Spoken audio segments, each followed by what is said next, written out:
Lagi kay binhod ako nang kung sabot hang batiis pa kanang nay mahilap so.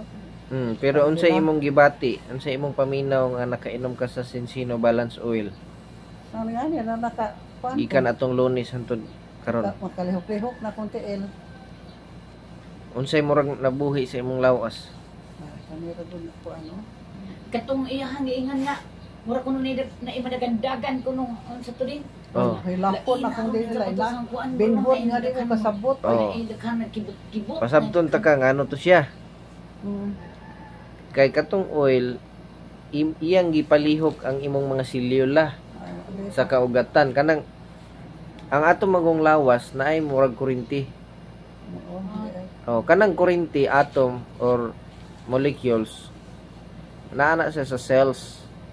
Nya kanang cells dili na siya molihok kung walay energy. Katong nga oil mo toy muhatag og energy para mo duplicate, mo repair sa imuhang kaugatan. O di nga so di ko kasabot ay. Oh. Nga imong paminaw, Mga gho na lang ko kayo di ko katulog sa. nga imong paminaw murag na imong ngamang. Gana gani. Oh, Hilapon, hilapon. kato siya repair to siya, nag-repair siya sa imuhang kaugatan. Oh, ang imong buhaton mupahoy lang kailan pasagdihi lang siya. Ana di ko ka gwanta oy. Akong hikapon. Aw pwede ra pud nimo hapuhapon kay ngano mas mapaspas ang iyang paglihok kung imong hapuhapuhon. Oh, undang ko akong hapapon da ako na pud butang balik na sad. Kung butangan nimo init-init, mas nindot kay mas mopaspas siya. Labakara la. Oh, pwede yan na. Botelya lagi.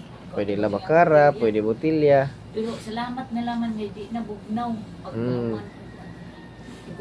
So, mo lang gini imong nabantayan. Pero wa nimo nabantay nga paspas kay kang na ayo. Di ba? Sige na paglingkod-lingkod mo to at manang hawak.